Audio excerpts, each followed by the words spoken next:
എല്ലാ സുഹൃത്തുക്കൾക്കും life vision top സ്റ്റാറിലേക്ക് ഒരിക്കൽ കൂടി സ്വാഗതം ചെയ്യുന്നു.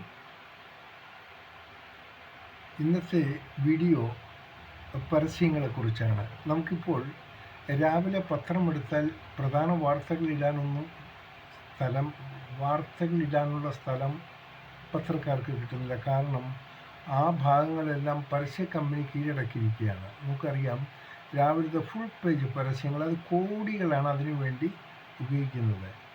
എന്നും നടപ്പില്ലാത്ത കാര്യങ്ങൾ നടത്തിക്കുമെന്നുള്ളൊരു പരസ്യവും സർക്കാർ തലത്തിൽ നിന്നും വരുന്നതാണ്. ഇപ്പോൾ ഏറ്റവും കൂടുതൽ നേട്ടം കൊയ്യുന്നത് ഈ പരസ്യ കമ്പനിക്കാരും PR ടീമുമാണ്. നമ്മൾ കണ്ടതാണ്, കുറച്ച് ദിവസങ്ങൾക്ക് മുമ്പ് ഒരു മഹാനടനെയും PR ടീം രംഗത്തിറക്കി. അവർ പറയുന്നത് ചിലപ്പോൾ സത്യമായിരിക്കാം. പൈസ മുടക്കിയാൽ സാക്ഷാൽ പരമശിവനെയും അങ്ങ് മുകളിൽ നിന്ന് ഇങ്ങടേക്ക് മോഡലായി ഇറക്കാമെന്നാണ്. പരമേശ്വരൻ അദ്ദേഹം വരുമോ ഇല്ലയോ എന്നുള്ളത് വേറെ കാര്യം. പക്ഷേ സാക്ഷാൽ ഭഗവാനെയും അവർക്ക് എത്തിക്കാമെന്നാണ് PR ടീം പറയുന്നത്. വാസ്തവമായിരിക്കാം, അറിയില്ല. ഇനി ഇതുപോലെ പലതും സംഭവിക്കാം. നമുക്കാകെ ഈശ്വരനോടുള്ളൊരു പ്രാർത്ഥന, നാം എല്ലാം കൂട്ടായി പ്രാർത്ഥിക്കണം. എത്രയും വേഗം ഈ ഇലക്ഷൻ കമ്മീഷനെ കൊണ്ട് വരുന്ന തിരഞ്ഞെടുപ്പിൻ്റെ തീയതി ഒന്ന് ഡിക്ലെയർ ചെയ്യാൻ. അപ്പോൾ പിന്നെ ഈ പരസ്യങ്ങളുടെ തലവേദന മാറിക്കിട്ടും, നമുക്കതൊന്ന് ഒഴിവായി കിട്ടും. കാരണം പരസ്യം സഹിക്കാം, അതിൽ നിന്ന് ചില ഫോട്ടോകൾ കാണുമ്പോഴാണ് അന്ന് ദിവസം പോക്കാണ്. ഒരു ഐശ്വര്യമില്ലാത്ത മുഖങ്ങളൊക്കെയാണ്. അതെങ്ങാനും മനുഷ്യനല്ലേ, മുഖം ഓടിച്ചു പോകും.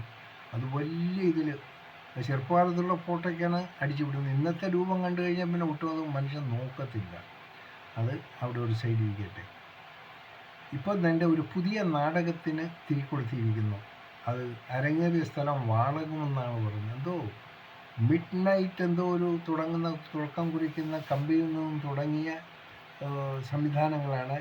അതിൻ്റെ പ്രധാനമായ വിവരങ്ങളൊക്കെ വന്നു തുടങ്ങിയില്ല, വളരെ വേഗം വന്നു തുടങ്ങും. അതിന് പോലീസുകാരുടെ സഹായം ആവശ്യപ്പോൾ പോലീസുകാർ വരികയും അവർക്ക് വേണ്ട ഒത്താശകൾ ചെയ്തില്ലെന്നും ഒക്കെയാണ് കേൾക്കുന്ന. പോലീസ് വന്നു, പോലീസ് തിരിച്ചുപോയി. എന്താണ് ഇവിടെ കേരളത്തിൽ സംഭവിക്കുന്നത് ഒന്നും അറിയില്ല. പക്ഷെ ഇതിനെല്ലാം ഒരു പരിഹാര മാർഗം വേണമെങ്കിൽ എത്രയും വേഗം ആ ഇലക്ഷൻ കമ്മീഷൻ ഒന്ന് കനിയണം.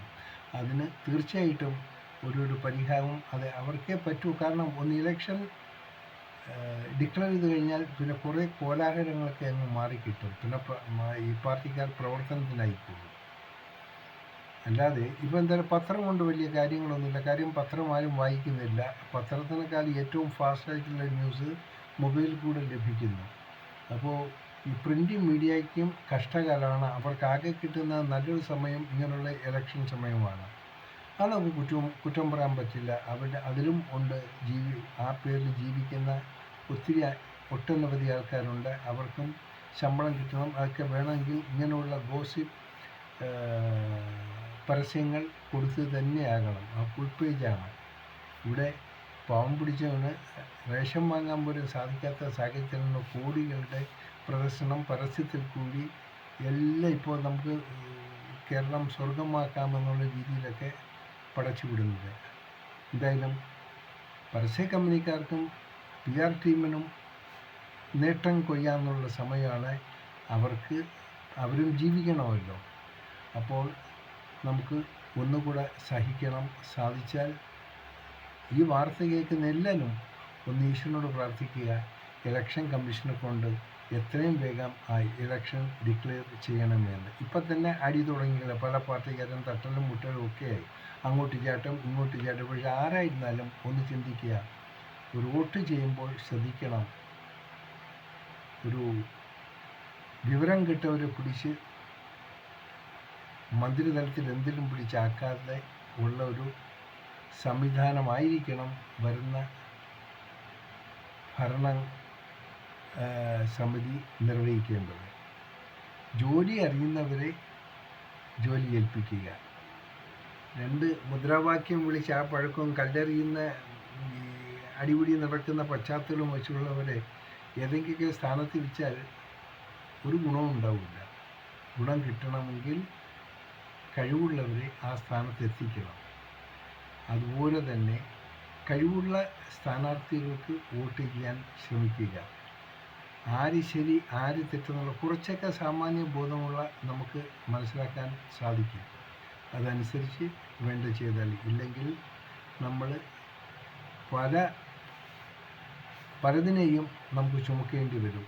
ജീവിതകാലം 5 വർഷം വരെ ചുമക്കണം. അതുകൊണ്ട് ശ്രദ്ധിച്ചാലും ഈ വരുന്ന